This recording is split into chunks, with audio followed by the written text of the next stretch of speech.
afternoon, my lovelies. You are here in Queens, I'm here in Queens, and we are both here right now in the Queens Curry Kitchen, my little tiny kitchen in Queens from where I teach Indian cooking. I am Nupur, and this is what I do. I like to explore, I like to share my love of Indian flavors. Continuing with the 4th of July theme that we had very boldly set out on starting early this week, today is the last of the series, and we are making a drink, the best drink to beat the heat with and to enjoy your 4th of July celebrations. You can make a pitcher full of it, you can make a glass full of it, whatever you like. So as you know, in India it gets very hot in the summertime, and temperatures typically run around 120 degrees Fahrenheit. I'm from New Delhi, where it's always just really super duper hot and winds are extremely dry. So most of our elders recommend that when we leave home, we should actually be well hydrated, and also when you come back from the outdoors, there's always a lemony drink, but it's always a combination of salt and sugar so that the electrolytes in your body are balanced. So that's something that I'm going to recreate right now, right here. And the starting point for this recipe is actually just a little tiny thing called cumin seeds. You see this? So this is about a teaspoon of cumin seeds that I'm dry roasting. Somebody's getting very impatient and honking their life out downstairs, but that's okay. Maybe he needs a little bit of this lemonade, right? So we're going to make this spicy lemonade, and you can actually create this dry blend and keep it ready so that whenever you need to throw it in to your glass of lemon juice and sugar, you can have this taste absolutely ready. So you're going to dry roast it at a medium heat.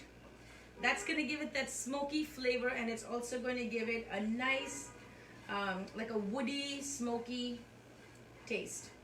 So it's not salty, but the lemonade itself is going to be, you can see how the smoke is coming up, and the seeds will almost turn like a dark chocolate brown, and so that's how you know that they're well roasted.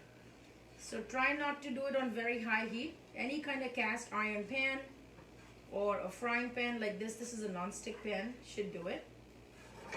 There you go. See that? It's pretty dark, right?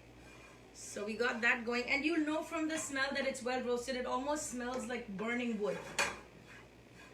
So we got that going. I don't want to overdo this. So this is the thing that adds that zing to your lemonade. Now I'm going to go through some of the next steps. I have to let this cool a little bit. And what I like to do is, if you have a mortar and pestle, you can go in and, you know, mull these cumin seeds and make a little powder of it. You can grind it in your coffee grinder, but I like it a little bit coarse. So what I like to do is I take a bowl or I take a glass, and then I just go in there and crush it down like that, because I just need a little bit, right? Maybe I should bring it out on a board because it's continuing to cook. The pan is just really hot. Hold on 1 second, let me just, there you go. So I have a chopping board. I'm going to bring my cumin seeds right on top of here. And then I'm going to go in with this bowl. Oh, I should have turned the camera so you can see what I'm doing, right? Silly me. My bad. There you go. You can see everything now. There you go. Front row seats. All right, so I'm just going to go in and crush these cumin seeds that have been roasted. See, I don't need any fancy equipment. This is like as basic as it gets. So you cannot say that you have to have something exotic in order to eat or drink anything that's Indian inspired. You see how it is? So I like it coarse. I don't like it super fine. But if you like it fine and you don't want to be biting on cumin seeds, then you can always use your coffee grinder to do this. Some people even take a rolling pin. Like my mom would usually take this and then she would just go like that, and that happens pretty fast as well. So you know, whatever works for you, make it work, baby. All right, so that's ready. And now, simple ingredients that we need, and I'm not even going to use lemons, so I'm using just store-bought lemon juice, right? Hey Michelle, thank you for tuning in. Hey Nana, welcome. So I'm going to add some lime juice. You can do lime or lemon. I am going to add, believe it or not, there are 2 or 3 secrets to making this really pop. And you see this, you know what it is, right? Yes, it's a mint. So any kind of a mint that you have at home, like an Altoid, or what is it called?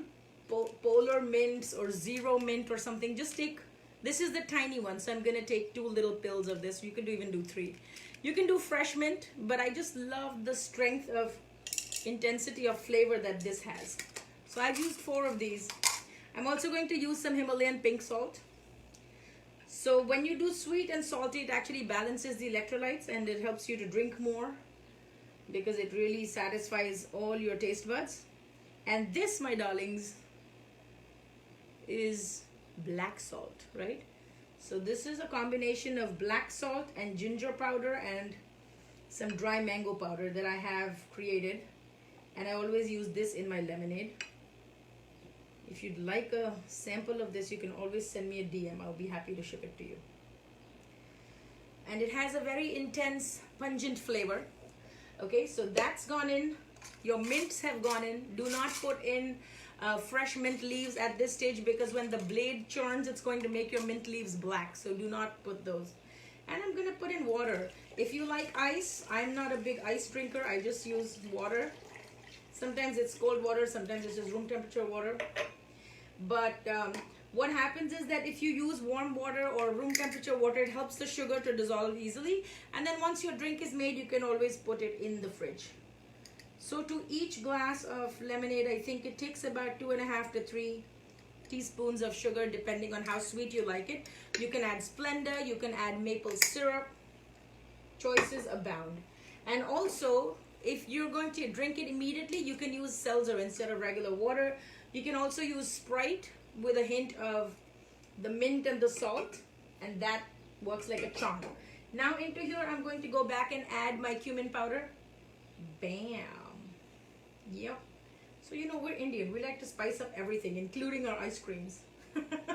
So even our ice creams have spice. Just gonna put the cover on top of this. It's really such an easy peasy thing, you know, and you can make an entire pitcher of it. You can make as little or as much. And why is this not working today? I have no idea. Huh, what? This is brand new. What? Maybe I did not close it properly. That could be the problem, right? When you go through too many gadgets in your life, then it's possible that you have not quite mastered all of them. Ha! No. Are you serious? Okay, let's move the party to somewhere else and see if it's an electric issue or it's a gadget issue. Yay! So I'm a little changed my location. So let me bring you in where the action is. And the reason I need this blender is because I'm trying to break down the Altoids that I put in there, right?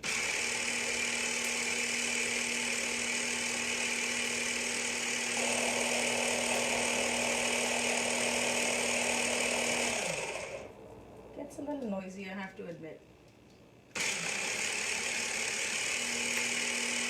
Also, if you have peppermint oil, which is edible, you can actually add a drop of that to your drink, and that's really cool as well. I have a strainer here, so I'm going to strain my beverage. I do have a glass that I have prepped. Ta-da! Let's put it over here.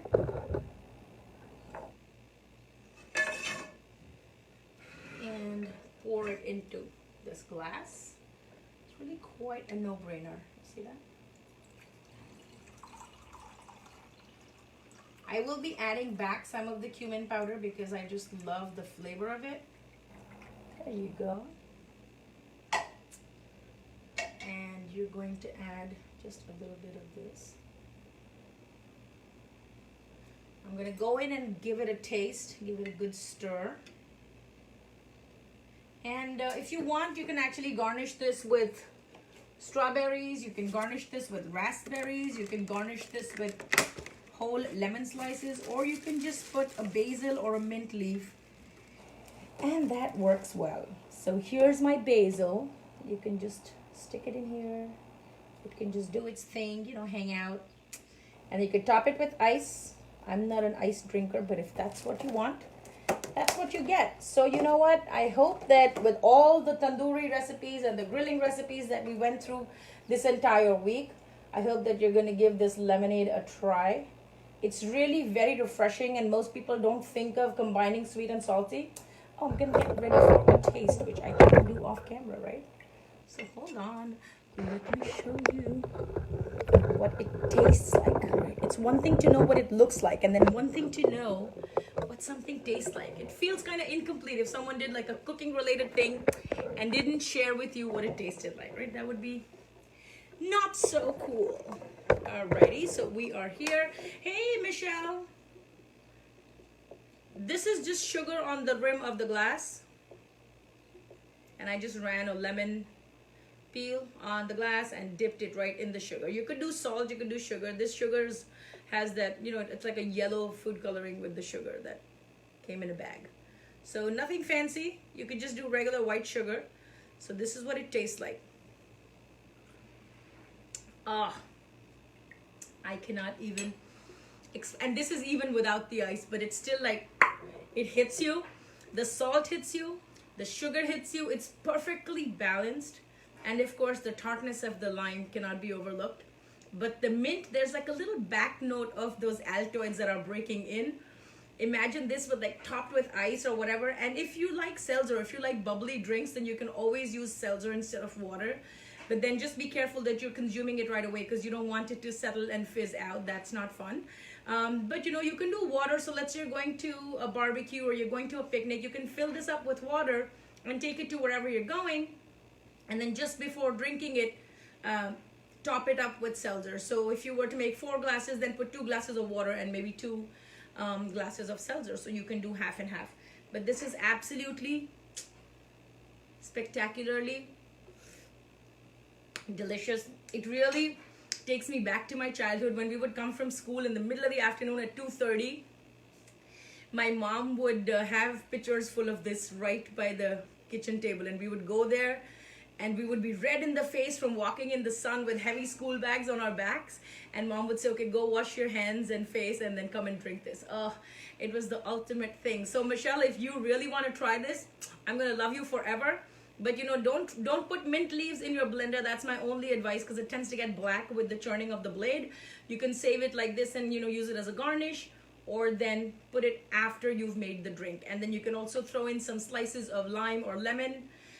It's going to make you very happy. So, you know, cheers to our independence. Cheers to all the people that sacrificed a lot of things in their lives so that we could celebrate this day in American history. So happy Independence Day to all of you, and thank you for joining me. If you'd like to take one of my classes, you can do that by logging into queenscurrykitchen.com. Beginner, advanced, and intermediate, all classes are displayed there with all the options that you can choose from. Other than that, if you want to get my spices, if you want to get my book, it's all there. Everything is there on queenscurrykitchen.com. I will keep coming to you with new recipes, but I'm nothing without your support. So thank you for all the people that are placing orders with the spices and the books. I really appreciate it. And I hope you enjoyed the series of 4th of July. If there's something specific that you'd like to learn, or would you like to see in this Facebook Live series that I do, then definitely drop it in the chat box. I'm very happy to do things that you would enjoy seeing. So with that, I'm going to wish each and every one of you a happy 4th of July. Be safe out there and celebrate it in whatever capacity you can. But just remember, we are so thankful for every new day that we get. As Americans, sometimes we take a lot of things for granted, but a lot of people sacrifice a lot of things so we can be here today. So like always, be blissful, be flavorful, give thanks every day. I give thanks for your presence and for your support. Thank you for showing so much love to the Queen's Curry Kitchen. I will see you again in the next one. Have a great weekend, y'all. Bye-bye.